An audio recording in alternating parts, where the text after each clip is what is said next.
Hello everyone, welcome back to my channel Sameer Shakir specifically for physical education.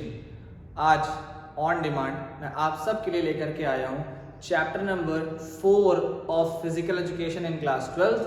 In CBSE also it is included and in ICSE it is also included. तो भाई ये एक ऐसा chapter है जो CBSE का पहला portion cover करता है और ISC का 4th चैप्टर कवर करता है, लेकिन इसमें बहुत सी चीज़ें ऐसी हैं जो कॉमन है related to competitions and tournaments.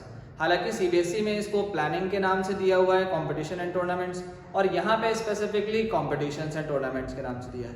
तो चलिए आइए शुरू करते हैं कॉम्पिटिशन एंड टूर्नामेंट्स.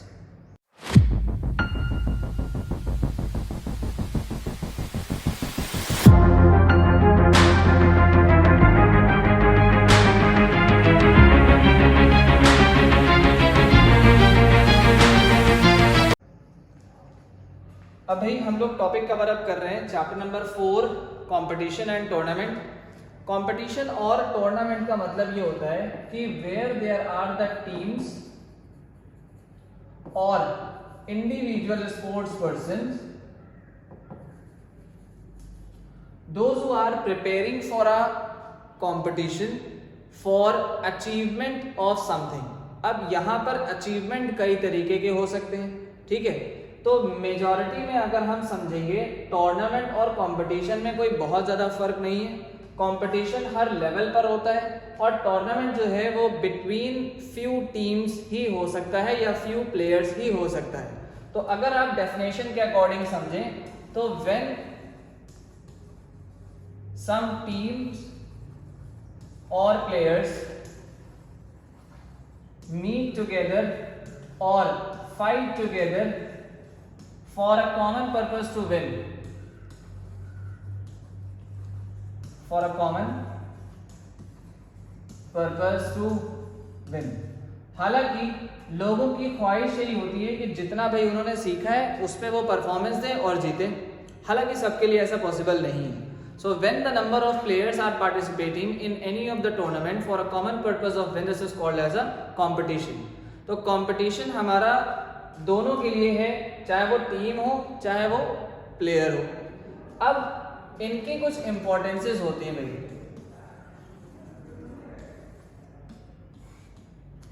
ठीक है. उन इंपॉर्टेंसेस को समझें. सबसे पहला है development of sports skills. When any player prepares for any of the tournament, that is called as a sports training, and in that sports training a person is learning some of the skill to show up his or her maximum level in the competition. तो suppose हम ऐसा beginner है, हमने शुरुआत करी किसी भी sport की, तो हमें कुछ नहीं आता है, I am zero.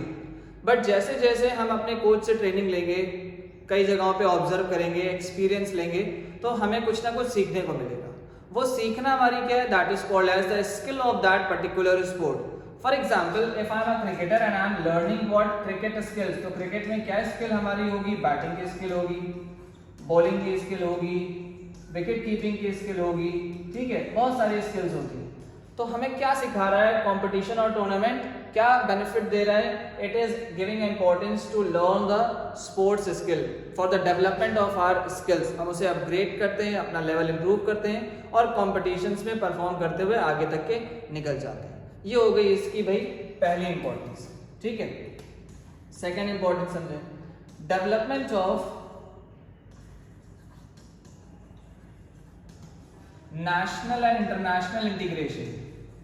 National and international integration. इसका मतलब क्या हुआ, that the people those who are participating, the players those who are participating in a competition and or a tournament in a progressive series, they are behaving with the others nationally and internationally. For example अगर हम as a district level पे play कर रहे हो या regional level पे play कर रहे हो, तो we are meeting the other people each other so that we may behave in a decent manner, in a social manner, and we can represent each of us from a different zones, from a different regions, from a different communities. That improves our behavioral activities. तो हम जब अपनी national international integration की बात करेंगे तो इसका मतलब ये हुआ कि अगर हम देश के अंदर पार्टिसिपेट कर रहे हैं तो हमें अपने सोशल नॉर्म्स को अच्छा रखना है, ठीक है, ब्रदरहुड, यूनिटी, सॉलिडारिटी, इन सब चीज़ों को मेंटेन रखना है। इंटरनेशनल में बात करेंगे तो अपनी कंट्री से बाहर के बारे में बात करेंगे, ठीक है, यूनिटी मेंटेन करके रखना है, जिसको हम लोग कहते हैं ना यूनिटी इन डाइवर्सिटी, मतलब क्या है, अनेकता में एकता है। तो जब सब लोग अलग अलग जगह से आए हैं बट कॉमन पर्पस क्या है, वो एक टीम में सिलेक्ट हुए, जैसे कि इंडिया की फुटबॉल टीम है, हॉकी टीम है, क्रिकेट टीम है, या अलग अलग कंट्रीज की होती है। उनका पर्पस क्या है कि अपनी कंट्री को टॉप पे लेकर के जाना। उनका ये कोई पर्पस नहीं होता है कि हमारे टीम में कोई अदर रिलीजन का है, अदर कास्ट क्रीड का है, या उसके कलर कॉम्प्लेक्शंस कैसे हैं, या उसका बॉडी स्ट्रक्चर कैसा है, या उसकी लैंग्वेज कैसी है, ये सब कोई मैटर नहीं करते। क्रिकेट है तो हमें क्रिकेट की लैंग्वेज को सीखना है, बैडमिंटन है, फुटबॉल है तो हमें उसकी लैंग्वेज को सीखना है और उसी के लिए परफॉर्म करना है, ठीक है। नेक्स्ट आ जाए भाई थर्ड इंपॉर्टेंस,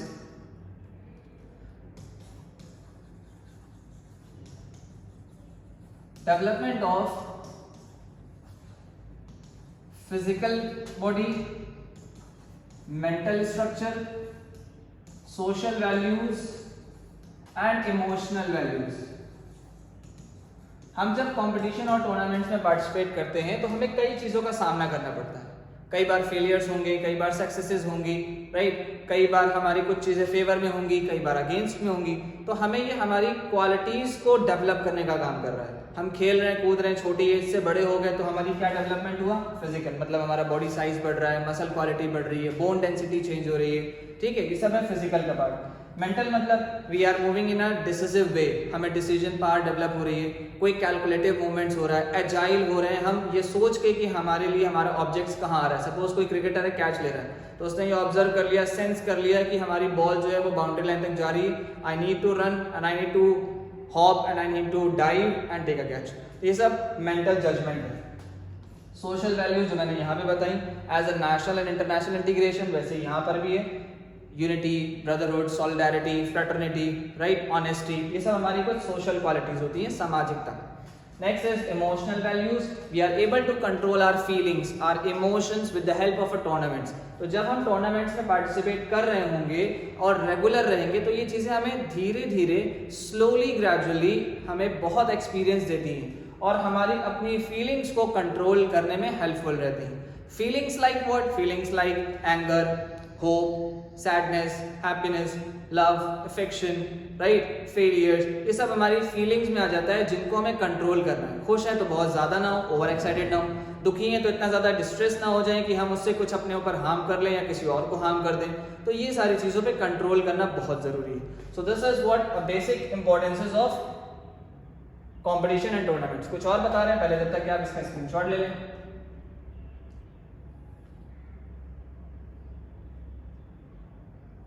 ठीक है, इसका आप स्क्रीनशॉट ले लें जब तक।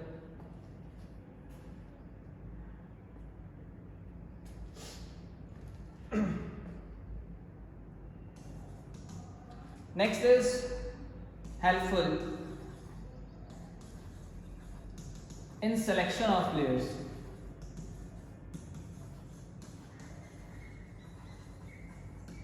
सिलेक्शन ऑफ प्लेयर्स का मतलब क्या है, from the basic level to the higher levels. तो फ्रॉम इजी टू कॉम्प्लेक्स हम हर जगह पे प्लेयर का सिलेक्शन करते हैं। हम मतलब as a organiser, as a coach, as a trainer, people are selecting the players from the very basic to the higher level up to the national international levels। तो रीजन क्या है, इंपॉर्टेंसेस क्या है कि जब हम कुछ सीख रहे हैं तो अपनी स्किल्स को डेवलप कर रहे हैं। हमने स्कूल लेवल पे कुछ अच्छा खेला या कॉलेजेस एंड यूनिवर्सिटीज लेवल पे कुछ अच्छा खेला, सिलेक्शन हुआ, उससे हम इंटर यूनिवर्सिटी खेलने गए, इंटर यूनिवर्सिटी में अच्छा परफॉर्मेंस रहा, सेमीफाइनल फाइनल में पोजीशन बनी, तो हम उससे जो है मेन यूनिवर्सिटी खेलने चले जाएंगे।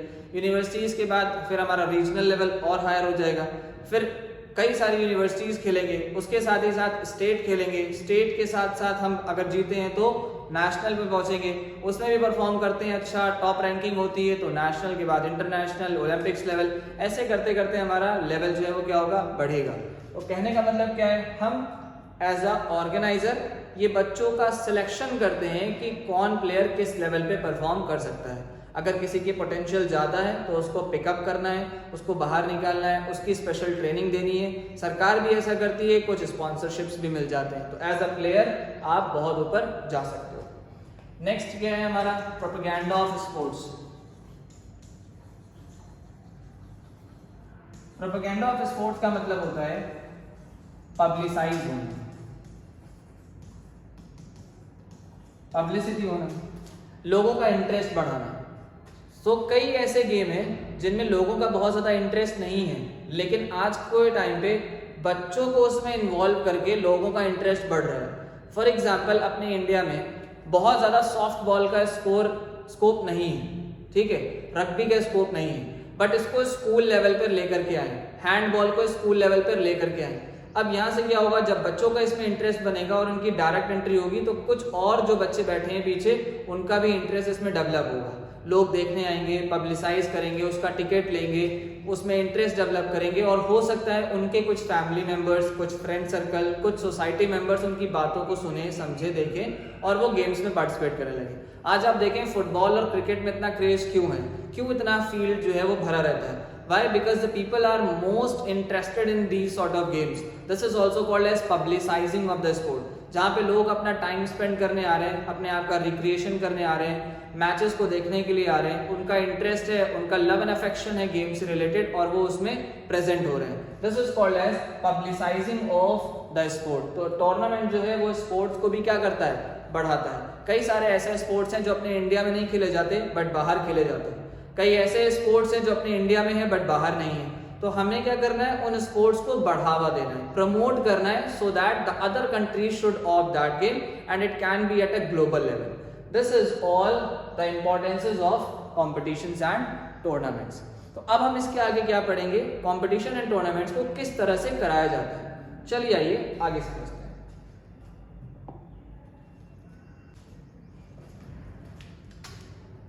कंपटीशन एंड टूर्नामेंट्स के जो टाइप्स होते हैं वो बेसिकली आपके 4 पार्ट्स में, ठीक है। पहला है दैट इज नॉकआउट, दूसरा है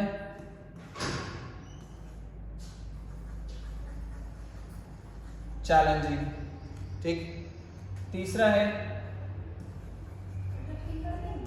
कॉम्बिनेशन और चौथा है लीग टूर्नामेंट।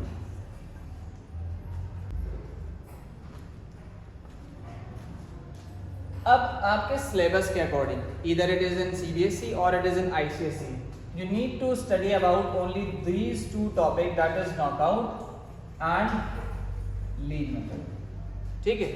आज हम लोग शुरू कर रहे हैं सबसे पहले basic of knockout tournament. Knockout tournament का मतलब ये होता है you need to knock and out. अब ये नॉक का मतलब क्या है, you are going to play a tournament, you are going to play in the first round और second round and then if you win then you will proceed, otherwise you will lose and go back to your home. This is called as knockout tournament. Knock का मतलब क्या हुआ, गए भाई, खेला, perform किया और अगर जीते तो आगे बढ़े और अगर नहीं तो वापस हो गए। This is why it is called as a knockout tournament. अब नॉकआउट टूर्नामेंट के लिए आपको कुछ मेरिट्स पढ़नी है अपनी बुक से और कुछ डीमेरिट पढ़नी है अपनी बुक से। जब मैं इसकी थ्योरी कराऊंगा थोड़ी सी तब आपको इसकी डिटेल बता दूंगा because of examination point of view. अभी हम शुरू करते हैं as a basic format of knockout tournament, ठीक है। Suppose if there are 4 teams playing, suppose कर लें 4 टीम्स हो या 4 प्लेयर्स हो, तो जनरली क्या होगा कि हमारे 4 मेंबर आपस में खेलेंगे और इन दोनों में से कोई एक विनर निकलेगा और फाइनली एक विनर निकल गया, राइट। लेकिन अगर यही टीम्स हमारी 4 की जगह 40 हो जाए, 400 हो जाए, अब हम कैसे टूर्नामेंट कराएंगे? तो उसका एक प्रोसीजर बनता है। अब जब आप उसको प्रोसीजर पे आओगे तो मैनुअली भी बनते हैं और सॉफ्टवेयर के जरिए भी बनाए जाते हैं। तो अब हम लोग as a syllabus of ICSE and CBSE पढ़ेंगे अ मैनुअल फिक्सचर, ठीक।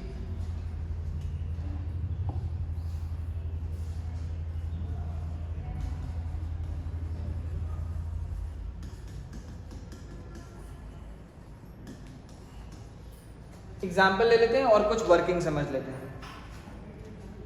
भाई जब आप किसी भी टीम के लिए फिक्सचर बनाते हो तो सपोज कर लो कि आपके पास टोटल नंबर ऑफ टीम्स जो है वो कितनी है 11 है।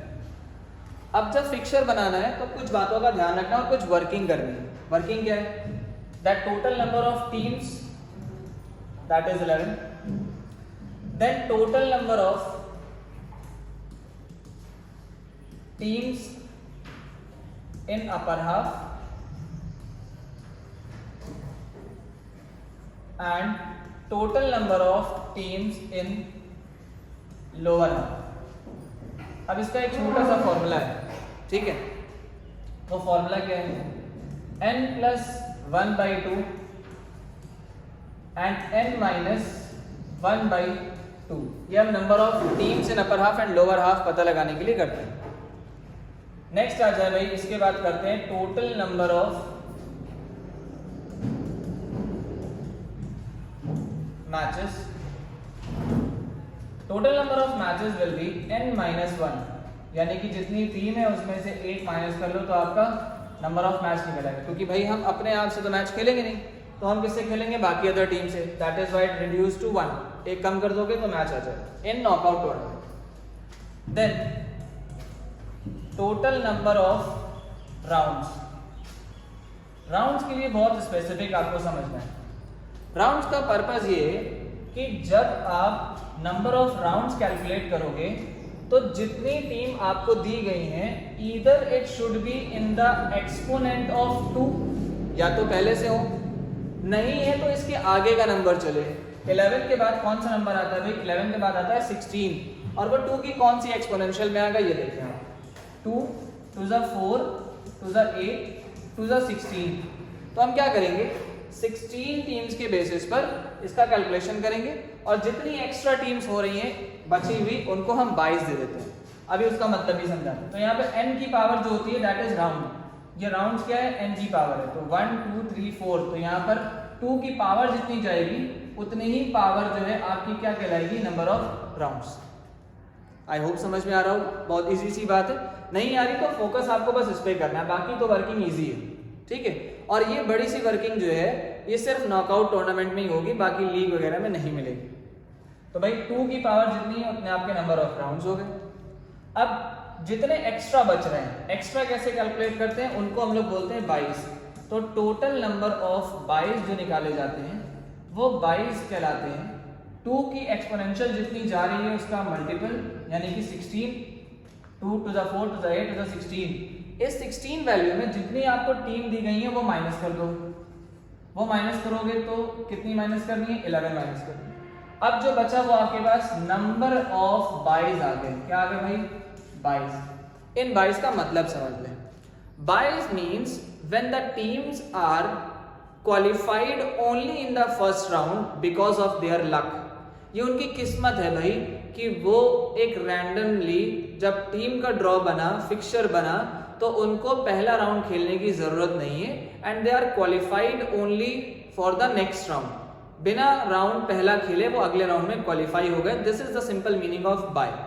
तो अब यहाँ पर 5 ऐसे लोग होंगे इन्हीं 11 में जिनको बाय मिलेगा। वो खुशकिस्मत है, उनका गुड लक है और वो पहला राउंड नहीं खेलेंगे। अब हम ये देखते हैं कि टोटल नंबर ऑफ बाइज हमारे अपर हाफ और लोअर हाफ में कितने होंगे? तो भाई पहला केस है अपर हाफ का। अपर हाफ के लिए आपको ध्यान क्या रखना है?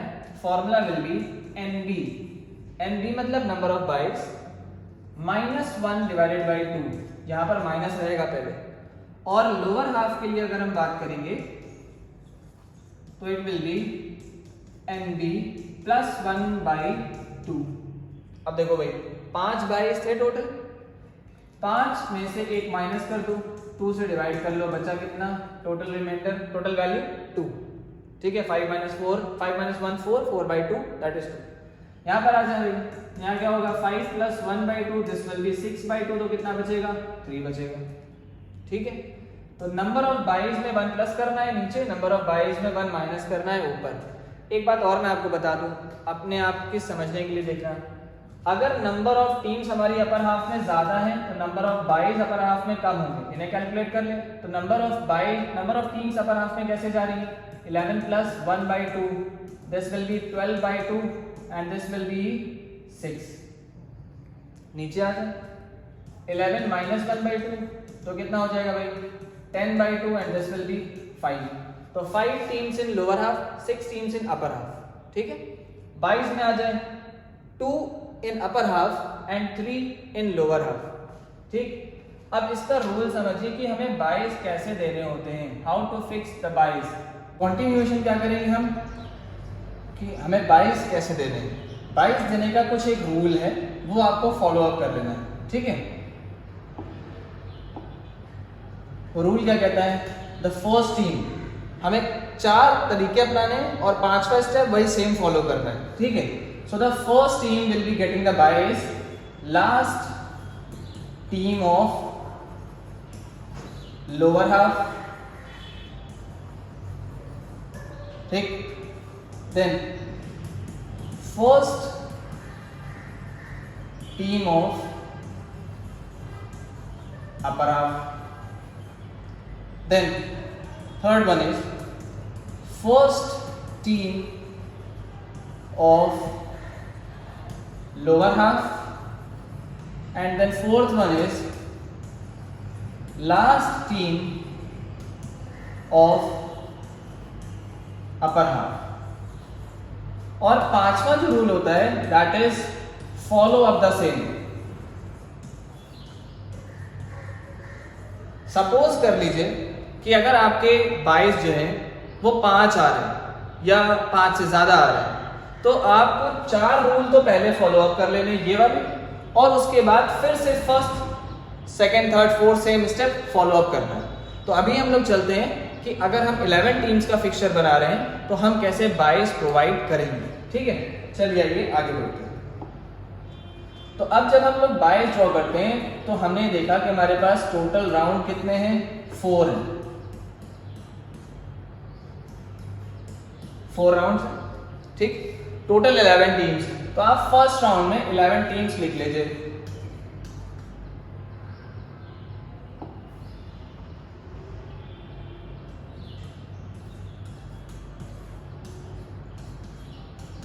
ठीक है भाई, अपर हाफ और लोअर हाफ को डिवाइड कर लें। अपर हाफ में टोटल 6 टीम्स थी, लोअर हाफ में हमारे पास 5। तो ये हो गया भाई अपर हाफ और ये हो गया हमारा लोअर हाफ। अब बाइस देने का जो प्रोसीजर था उसे फॉलो अप कर लें। ठीक है, तो बाय देने का प्रोसीजर क्या है, that is last team of lower half. तो bye number 1 will be given here bye 1, then bye number 2 will be given to the first team of upper half. ये 2 रूल हो गए। तीसरा रूल समझे, the first team of lower half, ये lower half है, इसकी first team हो गई तो this will be bye number 3, and fourth rule is the last team of upper half. तो ये हो गया बाय नंबर 4। तो 4 बाय तो आपके ये हो गए भाई। अब मैंने बताया था फॉलो अप द सेम। तो फॉलो अप द सेम का मतलब क्या है कि जहां पर आपको इसी पैटर्न को फिर से शुरू करना है। अब 5वां बाय आप समझिए कि हम लास्ट टीम को तो दे चुके हैं बेटा, अब तो नहीं दे सकते, तो इसके ऊपर वाली जो टीम वैकेंट जा रही है उसको जाएगा बाय नंबर 5। ठीक है, इतना ड्रॉ कर लें पहले।